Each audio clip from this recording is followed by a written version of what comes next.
In our next video on displacement, velocity, and acceleration, we're going to look at a few AP exam examples.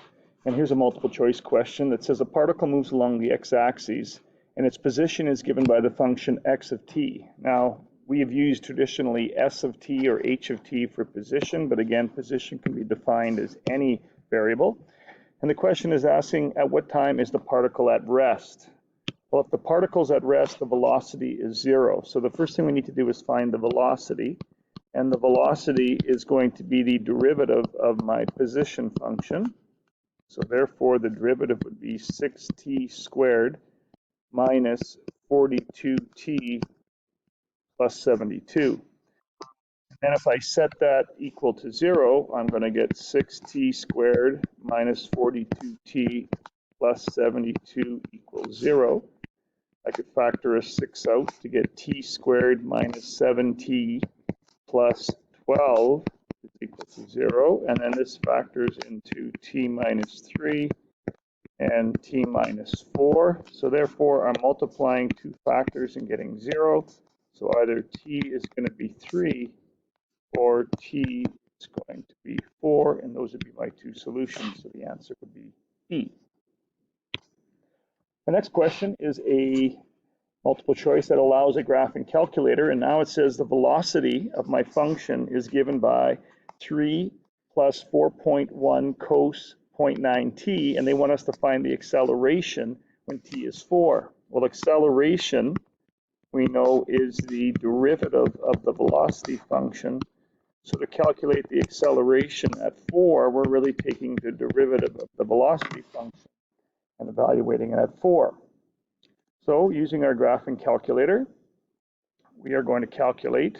So I'm going to go to the calculate screen. I'm going to hit menu, calculus, derivative at a point.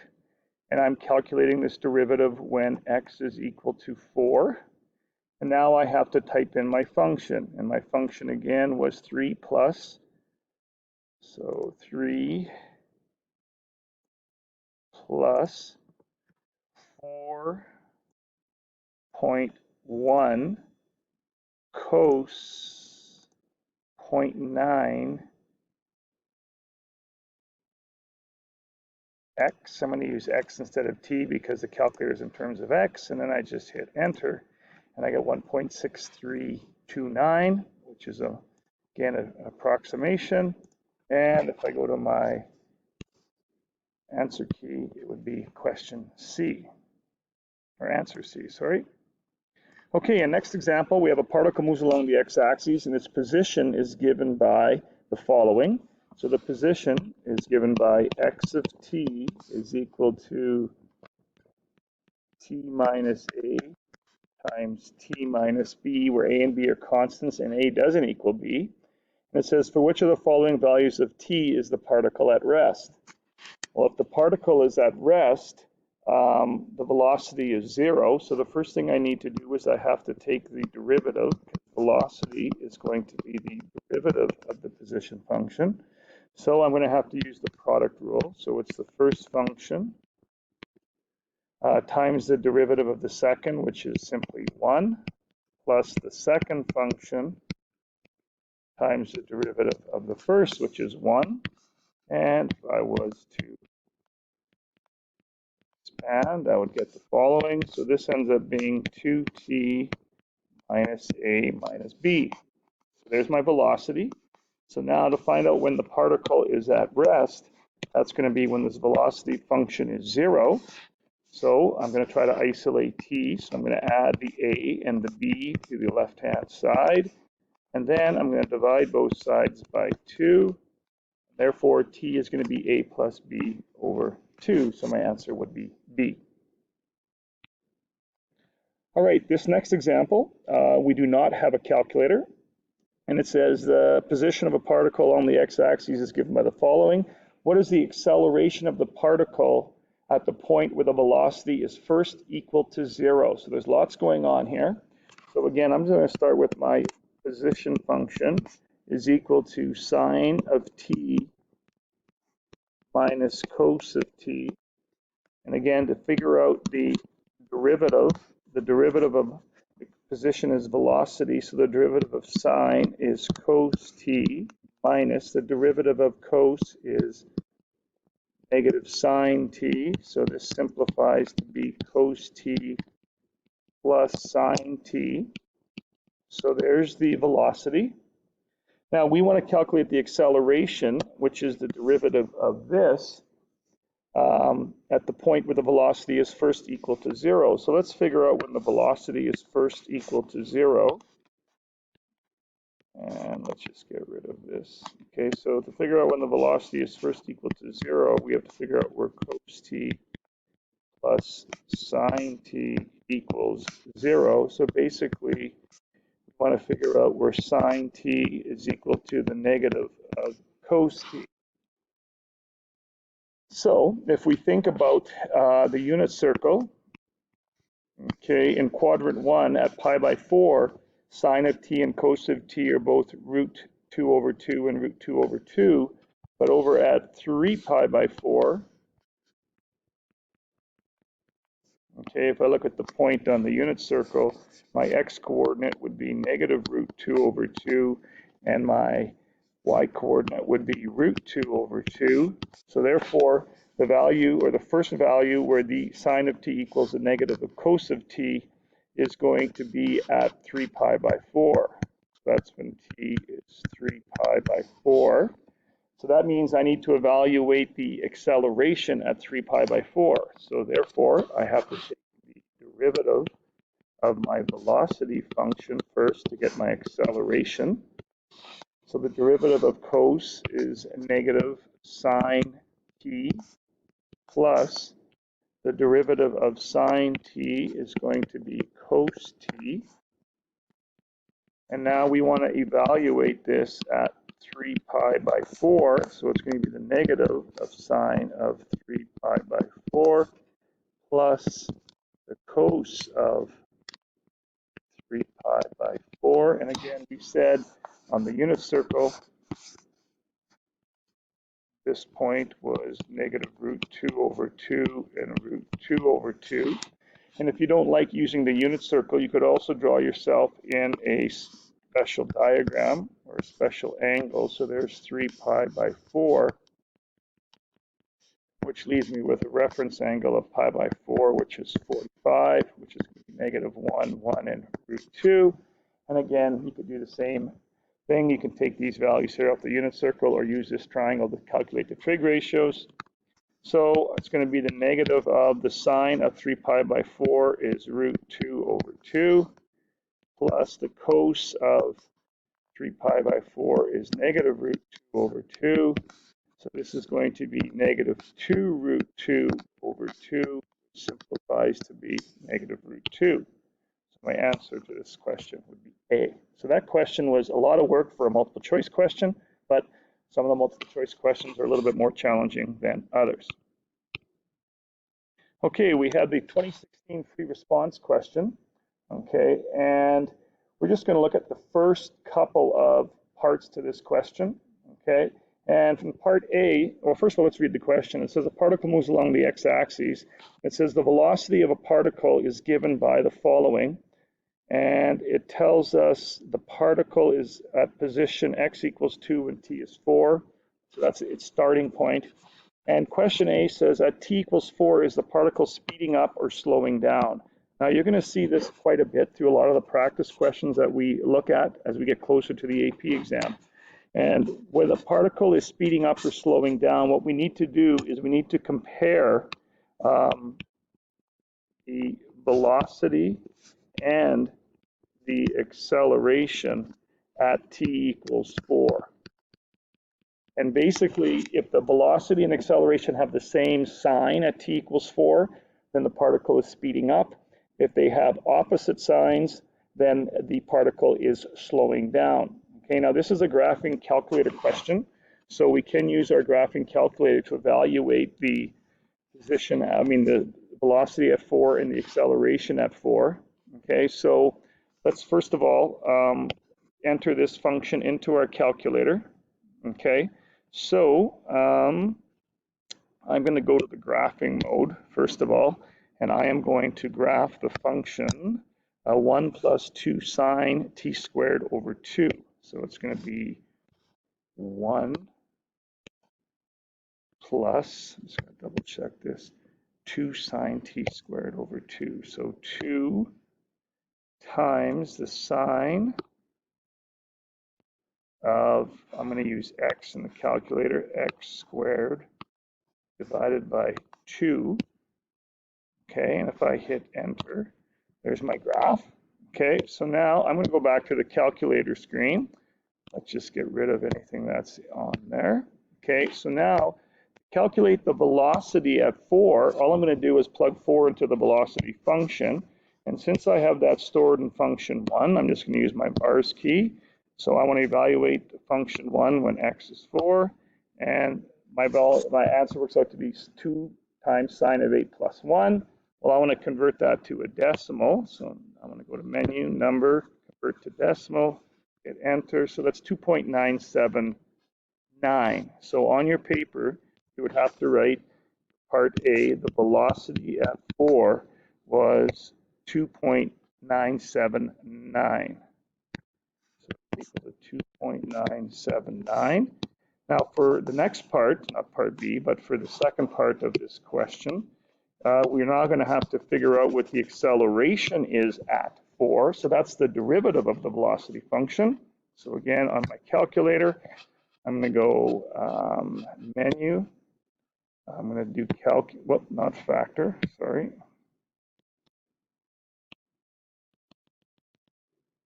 Menu, calculus, derivative at a point, and the derivative is at when x is 4. And I could just bring in function 1 with respect to x. So I'm taking the derivative of function 1 and evaluate it when x is 4, and that equals 8 times the cos of 8, which again, I need to convert to a decimal. And that answer is negative 1.164. So then you would say the acceleration at 4 is negative 1.164. So therefore, we'd say that the particle is slowing down because v of 4 is greater than 0 and a of 4 is less than 0. Now, in the next question, it says find all times on the interval 0 to 3 when the particle changes direction. Well, for the particle to change direction, its velocity has to equal 0. And it's saying now it wants it between when t is 0 to 3. So if I go back to my graph of my function, okay, I'm going to change the window here. So I'm going to go menu, window, and I'm going to go window settings. And my x min, I'm going to change that to 0. And my x max, I'm going to change that equal to 3. And I'm going to hit enter and see what it looks like. Well, it looks like between 0 and 3, the velocity is 0 only once, okay? So the question is saying, find all times t where the particle changes direction, justify your answer. So therefore, all I'm going to do is I'm going to calculate this x-intercept. So I'm going to, again, go menu. We're going to go to Analyze Graph, and I want to find a 0. And again, I'm going to take my cursor to the left of the bound point, and then I'm going to go to the right. And there is my answer right there, 2.707. So therefore, for part B, you can say velocity or a particle changes direction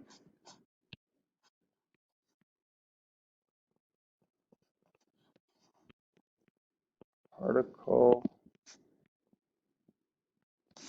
changes direction once between 0 and 3 at t equals, we found that value to be 2.707.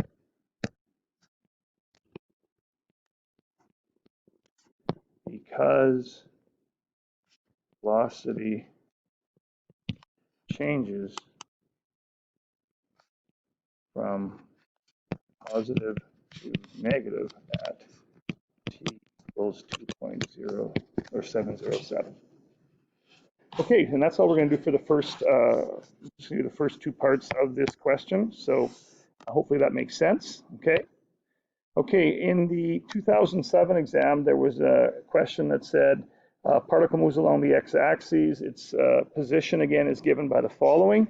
And we want to find the time that the particle is furthest to the left. Justify your answer, and it's over the interval 0 to 2 pi.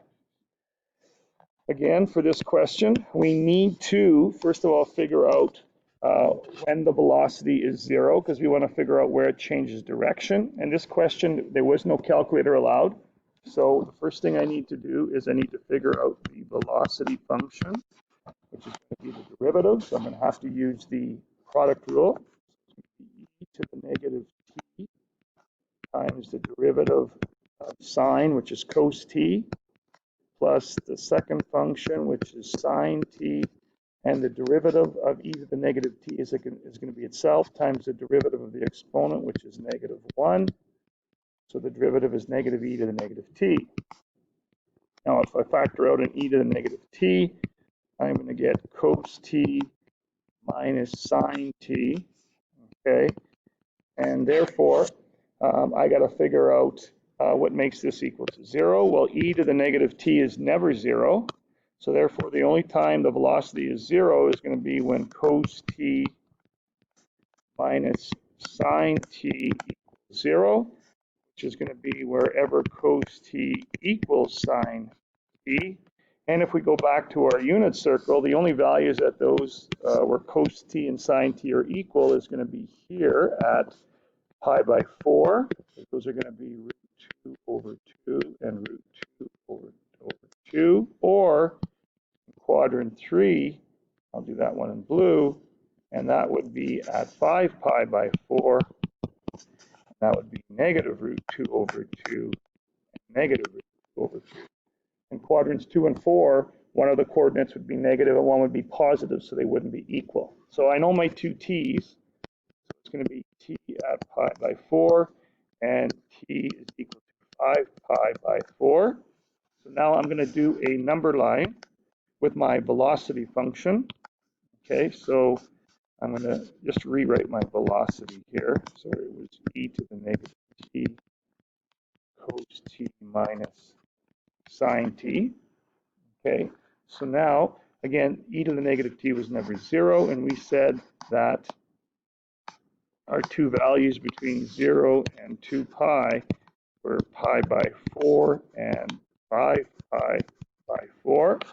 And we said that this guy here was always positive. So let's figure out some values that we can test this at.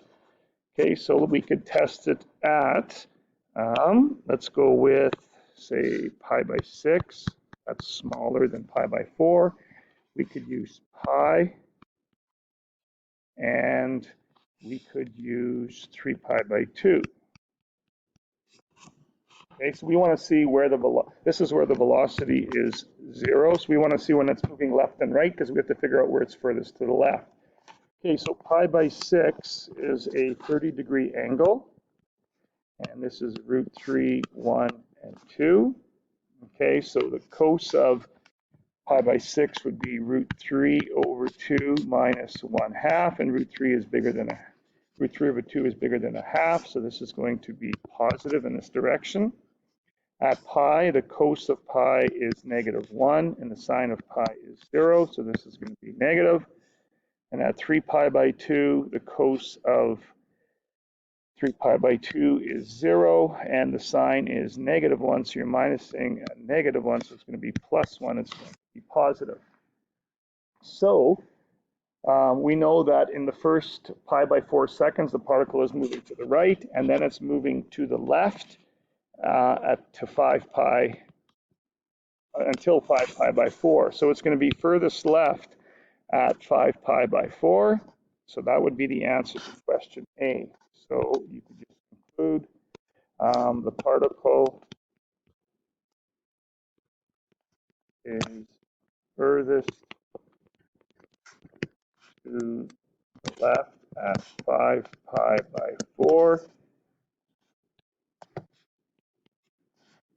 because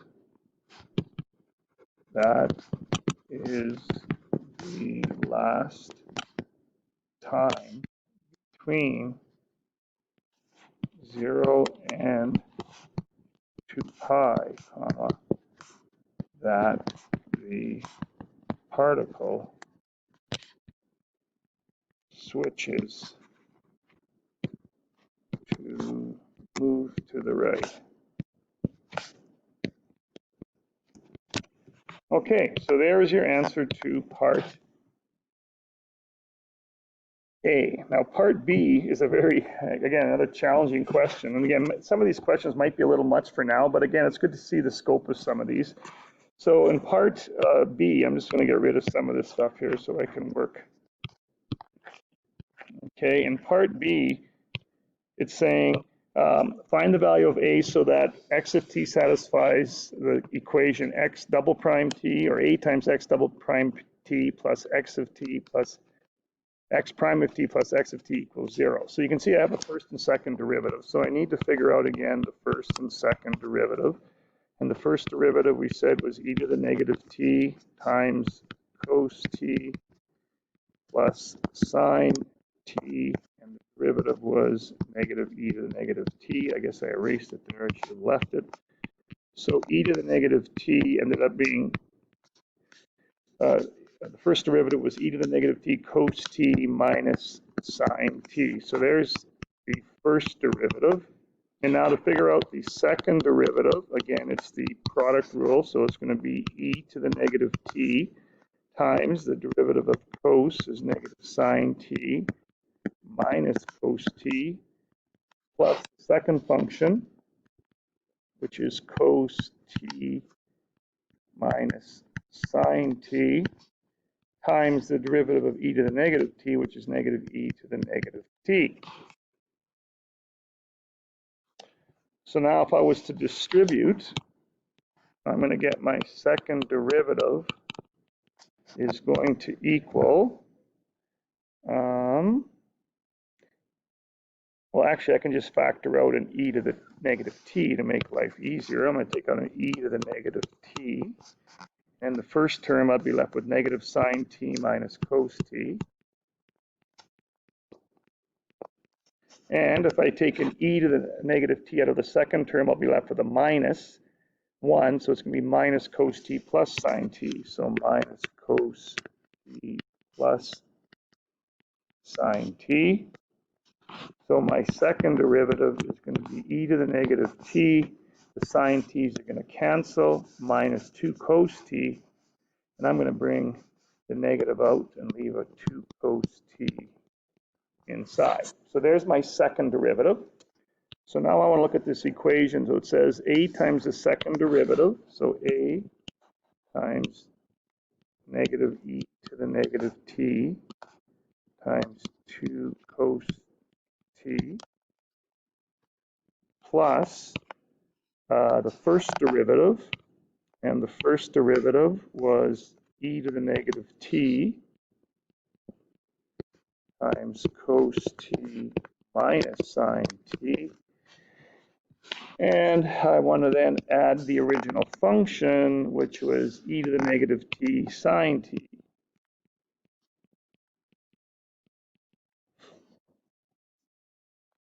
And if we look back at what we want to equate this to, we want to figure out what makes this expression equal to 0. Okay, so we're trying to find the value of a that makes this expression 0. So let's try and distribute and clean this up a little bit. So I'm going to get a times negative 2 e to the negative t cos t. If I distribute, I'm going to get plus e to the negative t cos t minus e to the negative t sine t plus e to the negative t sine t, and this all equals 0. Well, you can see right away that these cancel out. And, sorry, this a just goes with the first term. So this is now going to be negative 2a e to the negative t cos t plus e to the negative t cos t equals 0. So now I'm going to factor out an e to the negative t times cos t, because that's common to both, and I'll be left with negative 2a plus 1 equals 0. So either, if I'm multiplying two things, either this is 0 or this is 0. And since I'm solving for a, I only have to worry about when this is 0. So if I add the 2a to the other side and divide, I'm going to get a being positive 1/2. Now, again, this could be a little bit challenging as we get to higher levels of questions again, and maybe this is a bit much for now, but I just want to expose you to some of the questions you will see as we move forward. And again, this would be as we're reviewing for the AP exam. Okay, so there's your assignment from the Calc 30 book, the one on the bottom, and the AP Calc text on top. So give those a try, and if you have any questions, again, feel free to ask.